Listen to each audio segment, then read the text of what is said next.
साथीहरु फेरि पनि म आइसकेको छु एउटा नयाँ र इन्ट्रेस्टिङ भिडियोको साथमा र आजको यस भिडियो अन्तर्गत रहेर चाहिँ एउटा यस्तो अनलाइन अर्निङ एपको बारेमा जानकारी दिन गइरहेको छु जुन एपबाट तपाईहरु मध्ये जो कोहीले पनि सहजै तरिकाले दिनको 4-500 देखि लिएर त्यो भन्दा पनि बढी चाहिँ तपाईले यहाँबाट चाहिँ अर्निङ गर्न सक्नुहुनेछ है त। र यो एपको नाम रहेको छ नमस्ते पे। नमस्ते पे चाहिँ साथीहरु नेपाल सरकारको एप हो जस अन्तर्गत चाहिँ साथीहरु तपाईले पैसा पाउन पठाउन सक्नुहुन्छ है त। र साथीहरु यसमा चाहिँ अहिले एउटा नयाँ फिचर पनि आएको छ जसबाट चाहिँ तपाईले यहाँबाट चाहिँ अर्निङ पनि गर्न सक्नुहुन्छ, यानी कि पैसा कमाउन पनि सक्नुहुनेछ है त। र त्यो पैसा कसरी कमाउन सकिन्छ र त्यो कमाएको पैसालाई हामीले कसरी युज गर्न सकिन्छ भनेर सम्पूर्ण कुरा जान्नको लागि यो भिडियोलाई स्किप नगरिकन अन्तिमसम्म हेर्नु होला है त। र यो तपाईले मैले भनेको तरिकाबाट चाहिँ यो एपमा तपाईले आफ्नो अकाउन्ट बनाउनुहुन्छ भने चाहिँ तपाईले अकाउन्ट बनाउने बित्तिकै तपाईले 25 रुपैयाँ पाउन सक्नुहुन्छ र साथसाथै साथीहरु केवाइसी यदि भेरिफाई गर्नुभयो भने तपाईले 50 रुपैयाँ पाउन सक्नुहुन्छ, यानी कि 25 + 50 गरेर हामीले चाहिँ जम्मा 75 रुपैयाँ पाउन सक्छौं है त। र यहाँबाट चाहिँ साथीहरु अर्निङ गर्ने पनि फिचरहरु छ जस अन्तर्गत रहेर चाहिँ तपाईले कसरी अर्निङ गर्न सक्नुहुन्छ भने त्यसको बारेमा पनि मैले सम्पूर्ण कुराको जानकारी चाहिँ यो भिडियोमा जानकारी दिएको छु है त। र साथसाथै साथीहरु यो भिडियोमा चाहिँ मैले गिभ अवे पनि राखेको छु। 500 को रिचार्जको गिभ अवे रहेको छ र त्यो 500 को रिचार्ज चाहिँ तपाईहरु मध्ये एकजना लकी सब्स्क्राइबरले जित्न सक्नुहुनेछ है त। र त्यो गिभ अवेमा पार्टिसिपेट कसरी हुन सकिन्छ भनेर पनि सम्पूर्ण कुरा जान्नको लागि यो भिडियोलाई स्किप नगरिकन अन्तिमसम्म हेर्नु होला है त। नमस्कार, म किरण दुराल, स्वागत छ साथीहरु। भिडियोलाई सुरु गर्नुभन्दा पहिले एउटा रिक्वेस्ट गर्न चाहन्छु, भिडियोलाई अहिलेसम्म लाइक गर्नुभएको छैन, यदि भिडियोलाई अहिलेसम्म लाइक गर्नुभएको छैन भने प्लिज भिडियोलाई लाइक गर्नु होला, च्यानललाई सब्स्क्राइब गर्नुस् र छेउमा रहेको घण्टीलाई पनि दबाइदिनुस् ताकि जब पनि म यस्तो खालको इन्ट्रेस्टिङ भिडियोजहरु ल्याउँछु सबैभन्दा पहिले तपाईँ कहाँ पुगोस्। So let's get start the video.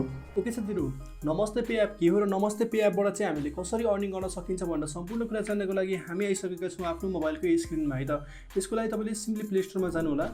Play स्टोरमा गइसकेपछि तपाईले यहाँनिर माथि सर्च बार देख्नु भएको छ, यो सर्च बारमा गएर तपाईले सिम्पली नमस्ते पे एप तपाईले यहाँबाट डाउनलोड गर्नुपर्ने हुन्छ है त। ओके, मैले अलरेडी डाउनलोड गरेको छु, तपाईले भने डाउनलोड गर्नुपर्ने हुन्छ र इन्स्टल गर्नु होला। ओके, र इन्स्टल गरिसकेपछि तपाईले सिम्पली नमस्ते पे एप जुन एप रहेको छ त्यसलाई सिम्पली यसरी क्लिक गर्नु होला र क्लिक गरिसकेपछि तपाईको नमस्ते पे एप ओपन हुन्छ है त। र ओपन भइसकेपछि साथीहरु तपाईले देख्न सक्नुहुन्छ यहाँनिर वेलकम टु नमस्ते पे भनेको छ, एउटा अप्सन देखाएको छ लगइन र अब डोन्ट ह्याभ एन अकाउन्ट भनेको छ है त। हामीसँग पहिले नै अकाउन्ट छैन, सो त्यसैले हामी चाहिँ अब नयाँ अकाउन्ट बनाउन गइरहेका छौँ है त। यहाँनिर सिम्पली तपाईले रजिस्टरमा जानु होला। रजिस्टरमा गइसकेपछि साथीहरु तपाईले सिम्पली आफ्नो जुन मोबाइल नम्बर रहेको छ त्यो मोबाइल नम्बर तपाईले राख्नु होला है त। ओके, मोबाइल नम्बर राखिसकेपछि साथीहरु अब नेक्स्टमा अर्को अप्सन आउँछ इमेल आइडी अप्सनल भनेको छ है त। र तपाईले यहाँनिर इमेल आइडी अप्सनल भनेको छ, तर यसलाई चाहिँ नराख्दा पनि खासै फरक पनि पर्दैन। र अर्को आएको छ रेफरल कोड भनेको छ। साथीहरु रेफरल कोड चाहिँ तपाईले पैसा कमाउनको लागि एकदमै जरुरत छ र तपाईले बिना रेफर चाहिँ तपाईले जानुहुन्छ भने तपाईले अर्निङ गर्न सक्नुहुन्न है त। ओके, र मेरो यदि तपाईले रेफरल कोड युज गर्नुहुन्छ भने तपाईले तुरुन्त 25 रुपैयाँ पनि पाउन सक्नुहुनेछ है त। ओके, सो सिम्पली तपाईले यहाँ रेफरल कोड एड गर्नुपर्ने हुन्छ। यहाँनिर सिम्पली तपाईले डी सबै क्यापिटल राख्नु होला, DW25B3LC है त। DW25B3LC यो तपाईले रेफरल कोड राख्नु होला। र यो रेफरल कोडलाई राखिसकेपछि तपाईले साथीहरु यो माथि तपाईले एउटा अप्सन देख्नु भएको छ नम्बरलाई भेरिफाई गर्नुपर्ने भन्ने अप्सन देख्नु भएको होला। यहाँनिर तपाईले सिम्पली एउटा पहिले चाहिँ तपाईले यहाँनिर रेफरल कोडलाई भेरिफाई गर्नु होला। भेरिफाई हुन्छ कि हुँदैन हेर्नुस्। ओके, देख्न सक्नुहुन्छ यति गर्ने बित्तिकै तपाईले अब पैसा पाउन सक्नुहुन्छ यहाँबाट। र अर्को भनेको तपाईले नम्बरलाई भेरिफाई गर्नुपर्ने हुन्छ है त। र याद राख्नुस् तपाईले रेफरल कोड चाहिँ जसरी भए पनि तपाईलाई चाहिन्छ तपाईलाई अर्निङ गर्न छ भने। ओके, र रेफरल कोड आइसकेको छ हाम्रो 739021 है त, 739021। ओके, सिम्पली यसलाई तपाईले भेरिफाई गर्नु होला। र भेरिफाई गरिसकेपछि तपाईले देख्न सक्नुहुन्छ हामीले नम्बरहरु सम्पूर्ण कुरा राखिसकेका छौं। अब यहाँनिर तपाईले I have read and accept terms and condition भन्ने अप्सन छ, यसमा क्लिक गर्नु होला। र तपाईले रेफरल कोड चाहिँ मेक श्योर रेफरल कोड राखेको हुनुपर्छ, तपाईलाई पनि यहाँबाट अर्निङ गर्नको लागि चाहिँ रेफरल कोड चाहिन्छ है त। ओके, र सिम्पली यसलाई नेक्स्ट गरिदिनु होला। र नेक्स्ट गरिसकेपछि पर्सनल डिटेल्समा जानुपर्ने हुन्छ। तपाईले फर्स्ट नेम, मिडल नेम छ भने मिडल नेम र लास्ट नेम राख्नुपर्ने हुन्छ। र तपाईले डेट अफ बर्थ तपाईको राख्नुपर्ने हुन्छ र तपाईको जेन्डर तपाईले यहाँनिर राख्नुपर्ने हुन्छ है त। ओके, ओके, जस्तो तपाईले देख्न सक्नुहुन्छ मैले अगाडिको नाम राखिसकेको छु र लास्ट नेम यो हो र मेरो डेट अफ बर्थ राखिसकेपछि तपाईले जेन्डरलाई चुज गर्नुपर्ने हुन्छ। अनि यहाँनिर चुज गरिसकेपछि मैले मेल चुज गरेँ, त्यसपछि तपाईँले नेक्स्ट गर्नु होला है त ओके। र त्यसपछि तपाईँको एड्रेसको डिटेल्सहरू आउँछ। तपाईँले एड्रेस लाइन 1 मा राख्नुपर्ने हुन्छ, अप्सनल छ। एड्रेस लाइन 2 पनि अप्सनल छ। र तपाईँले आफ्नो कन्ट्री यहाँनिर चुज गर्नु होला। कन्ट्री अलवेज हाम्रो नेपाल नै हो, देश हाम्रो नेपाल नै हो, त्यसैले नेपाल चुज गर्नु होला। त्यसपछि तपाईँले प्रदेशलाई चुज गर्नुपर्ने हुन्छ। जस्तै मेरो बागमती प्रदेश हो। र तपाईँको डिस्ट्रिक्ट छ, जिल्ला छ, जिल्ला तपाईँले चुज गर्नुपर्ने हुन्छ। बागमती प्रदेशमा मेरो सिन्धुलीमा पर्छ। र त्यसपछि तपाईँले दुधौली यहाँनिर म्युनिसिपालिटी भनेको छ नगरपालिका या गाउँपालिका तपाईँले चुज गर्नुपर्ने हुन्छ। मेरो दुधौली नगरपालिकामा पर्छ। र त्यसपछि तपाईँको पोस्टल कोड भने तपाईँको अप्सनल छ, यसलाई नराख्दा पनि हुन्छ है त ओके। र सिम्पली तपाईँले नेक्स्ट गरिदिनु होला। यति गरिसकेपछि तपाईँलाई यहाँनिर देखाइरहेको छ अपलोड डकुमेन्ट डिटेल्स भनेको छ। यहाँनिर तपाईँले चाहिँ सिम्पली क्लिक गर्नु होला। र यहाँनिर तपाईँले डकुमेन्टको तपाईँले टाइप चुज गर्नुपर्ने हुन्छ, पासपोर्ट हो कि नागरिकता हो। जस्तै धेरै जसो मान्छेहरूसँग चाहिँ नागरिकता नै हुन्छ, सो त्यसैले हामीले चाहिँ यहाँनिर चुज गर्छौँ सिटिजनसिप है त ओके। र यति गरिसकेपछि तपाईँले सिम्पली त्यो आइडी नम्बर तपाईँले यहाँनिर पठाउनु पर्ने हुन्छ, या भनौँ तपाईँले हाल्नुपर्ने हुन्छ नागरिकताको नम्बर है त। नागरिकताको नम्बर तपाईँले राखिसकेपछि सिम्पली सेभ गर्नु होला। र एउटा कुरा मैले भन्नै बिर्सेछु, तपाईँले चाहिँ साथीहरू पर्सनल डिटेललाई फिल गर्दाखेरि जसको नागरिकता छ, तपाईँ 16 वर्षभन्दा कम उमेरको हुनुहुन्छ भने तपाईँको आफ्नो दाजुभाइ दिदीबहिनी या मम्मी बुवाको चाहिँ तपाईँले यहाँनिर डिटेल्सहरूलाई चाहिँ फिल गर्नु होला र यानि कि राख्नु होला है त। किनभने जसको नागरिकता छ त्योबाट चाहिँ तपाईँले केवाइसी गर्नुहुन्छ भने तपाईँलाई सजिलो हुन्छ, र नागरिकता बिना चाहिँ हामीले केवाइसी गर्न मिल्दैन है त ओके। सो जोसँग गभर्मेन्ट आइडी छ त्यो मान्छेले चाहिँ तपाईँलाई नागरिकताको लागि चाहिँ केवाइसी गर्नु, नागरिकताबाट चाहिँ केवाइसी गर्न सजिलो हुन्छ ओके। र सिम्पली यहाँनिर चाहिँ हामीले अब पिनलाई चाहिँ सेट गर्नुपर्ने हुन्छ। पिनलाई तपाईँले सेट गर्न सक्नुहुन्छ, 4वटा डिजिटको पिनलाई। र यति गरिसकेपछि सिम्पली साथीहरू तपाईँले देख्न सक्नुहुन्छ attention kindly upload your KYC भनेको छ। यसमा तपाईँले लेटर गर्नु होला। र अब भने चाहिँ हामी वालेटमा गएर हेर्छौँ। यहाँनिर तपाईँले हेर्न सक्नुहुन्छ, जस्तै देख्न सक्नुहुन्छ वालेटमा चाहिँ तपाईँको नमस्ते पैसा एनपिआर 25 रुपैयाँ चाहिँ तपाईँले यत्तिकै कमाइसक्नु भएको छ त।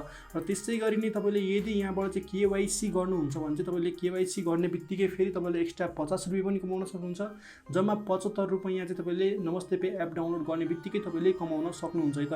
र एकदमै सहज तरिका छ साथीहरू, जुन तरिकाबाट चाहिँ तपाईँले नमस्ते पे एपलाई युज गरेर सहज तरिकाले अर्निङ गर्न सक्नुहुन्छ है त। अब भने म तपाईँलाई सिकाउँछु कि तपाईँले चाहिँ कसरी अर्निङ गर्न सक्नुहुन्छ है त। र यो तपाईँले अर्निङ गर्नको लागि साथीहरू एकदमै सिम्पल छ। सिम्पली यहाँनिर माथि 3टा धर्सा देखिरहनु भएको छ, यसमा जानु होला। र यसमा गइसकेपछि सिम्पली यहाँनिर तलतिर एउटा अप्सन देख्नु भएको छ, रेफर एन्ड अर्नको फिचर देख्नु भएको छ। र रेफर एन्ड अर्न गरिसके साथीहरू तपाईँले चाहिँ सिम्पली जुन तपाईँको रेफरल कोड छ, साथीहरूलाई अकाउन्ट बनाउनु दिनुभन्दा पहिले चाहिँ तपाईँले रेफरल कोड चाहिँ उहाँलाई एड गर्न लगाउनु पर्ने हुन्छ है त ल ओके। र यति रेफर कोड चाहिँ एड गर्न लगाइसकेपछि तपाईँले रेफर गर्दाखेरि चाहिँ तपाईँले पनि जुन साथीले रेफर गरिरहनु भएको छ त्यो साथीले पनि 25 रुपियाँ पाउनुहुन्छ भने तपाईँले पनि जम्मा 25 रुपियाँ पाउनुहुन्छ। र त्यो साथीले यदि केवाइसी भेरिफाई गर्नुहुन्छ भने साथीले तपाईँको चाहिँ 75 रुपियाँ चाहिँ साथीले अर्निङ गर्छ भने तपाईँको चाहिँ 25 रुपियाँ मात्रै हुन्छ है त। र यस्तो तरिकाले चाहिँ सहजै तरिकाले तपाईँले चाहिँ यहाँबाट चाहिँ अर्निङ गर्न सक्नुहुन्छ। सो यो भने चाहिँ जुन अकाउन्टबाट मैले रेफर गरेको थिएँ, अघि यहाँनिर देख्न सक्नुहुन्छ यो चाहिँ किरण दुराल हो। किरण दुरालबाट चाहिँ मैले कैलाश दुरालमा रेफर गरेको थिएँ। र यहाँनिर चाहिँ साथीहरू तपाईँले हेर्न सक्नुहुन्छ मेरो यो फर्स्ट अकाउन्टमा पनि 25 रुपियाँ चाहिँ नमस्ते पैसा आइसकेको छ है त। र यो पैसालाई चाहिँ मैले रिचार्जहरू गर्नको लागि र मोबाइल डाटा लिनको लागि चाहिँ यसलाई युज गर्न सक्छु। र यसरी साथीहरू रिचार्ज गर्ने बेला चाहिँ तपाईँहरूलाई एउटा प्रब्लम आउन सक्छ।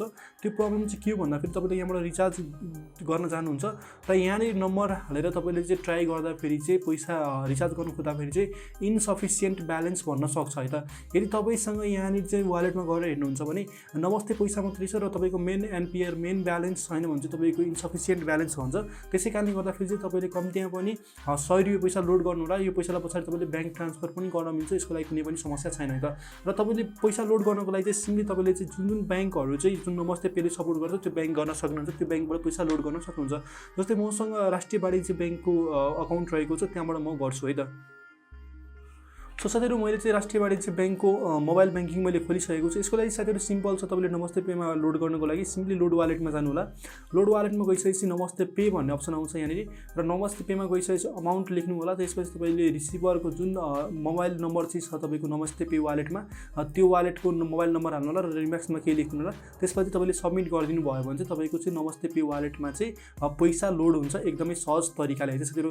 त्यसपछि तपाईँले सिम्पली यहाँबाट चाहिँ रिचार्ज पनि गर्न सक्नुहुन्छ र सिम्पली साथीहरू त्यसपछि तपाईँले डाटा प्याकहरू पनि लिन सक्नुहुन्छ। जस्तै रिचार्जको लागि एकदमै सहज छ, यहाँनिर देख्न सक्नुहुन्छ। मैले यहाँ तपाईँलाई नम्बर हालेर देखाइदिन्छु ओके। नम्बर यति एड गरिसकेको छु। रिचार्जको लागि देख्न सक्नुहुन्छ नम्बर यहाँबाट तपाईँले टाइपिङ पनि गर्न सक्नुहुन्छ, समस्या हुँदैन।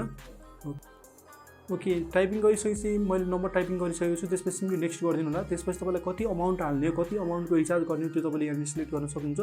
जस्तै मसँग यहाँनिर 25 रुपियाँ छ नमस्ते त्यो पैसा, 25 रुपियाँमा म 10 रुपियाँ यहाँबाट लोड गर्न चाहन्छु र सिम्पली तपाईँले 10 रुपियाँ सिलेक्ट गर्नु होला। त्यसपछि तपाईँले देख्न सक्नुहुन्छ दुईवटा अप्सन देखाउँछ यहाँनिर।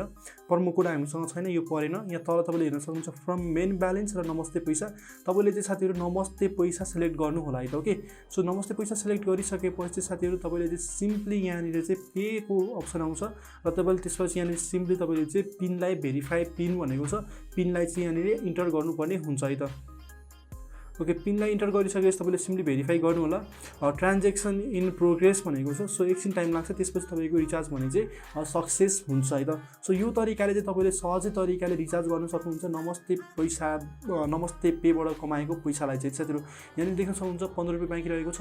अब साथीहरू एउटा कुरो चाहिँ एकदमै ध्यान दिनुपर्ने कुरा छ, तपाईँले चाहिँ नमस्ते पैसा सधैँको लागि बस्छ भनेर सोच्नु भएको होला। यदि तपाईँ त्यस्तो सोच्दै हुनुहुन्छ भने गलत सोच्दै हुनुहुन्छ।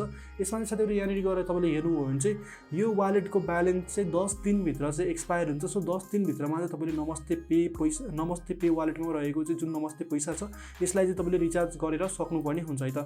देख्न सक्नुहुन्छ मेरो चाहिँ यहाँनिर पैसा पनि आइसकेको छ, रिचार्ज पनि भइसकेको छ है त। आई होप साथीहरू हजुरहरूलाई पनि यो भिडियो एकदमै हेल्पफुल भएको हुनुपर्छ र यदि तपाईँलाई यो भिडियो राम्रो लाग्यो भने प्लिज यो भिडियोलाई लाइक गरिदिनु होला। च्यानललाई अहिलेसम्म पनि सब्सक्राइब गर्नुभएको छैन, यदि च्यानललाई अहिले पनि सब्सक्राइब गर्नुभएको छैन प्लिज च्यानललाई सब्सक्राइब गर्नुहोस् र छेउमा रहेको घन्टीलाई पनि दबाइदिनुहोस् ताकि जब पनि म यस्तै खालको इन्ट्रेस्टिङ भिडियोहरू ल्याउँछु सबैभन्दा पहिले तपाईँ कहाँ पुगोस् है त। र मैले सुरुमै गिभ अवेको कुरा गरेको थिएँ साथीहरू। गिभ अवे जित्नको लागि एकदमै सजिलो छ। तपाईँले सिम्पली कमेन्ट बक्समा जानु होला, कमेन्ट बक्समा गएर ह्यासट्याग नमस्ते पे लेख्नु होला है त। याद गर्नुहोस् ह्यासट्याग नमस्ते पे, जस्तै तपाईँले यहाँनिर स्क्रिनमा देखिरहनु भएको छ है त साथीहरू। र यदि तपाईँलाई कुनै पनि सल्लाह सुझाव छ या कुनै पनि नबुझ्नु भएको कुरा छ भने तल कमेन्ट बक्समा गएर कमेन्ट गर्नको लागि नभुल्नु होला है त। र गिभ अवेको रिजल्ट चाहिँ साथीहरू नेक्स्ट अनलाइन अर्निङ रिलेटेड भिडियोमा नै आउँछ। सो तपाईँले चाहिँ च्यानललाई सब्सक्राइब गरेर घन्टीलाई चाहिँ दबाएर बस्नु होला है त। र आजको लागि भिडियो यति नै थियो। फेरि पनि अर्को नयाँ र इन्ट्रेस्टिङ भिडियोको साथमा हामी भेटिन्छौँ। त्यतिखेरसम्मको लागि bye bye, take care, have a good day, जय नेपाल।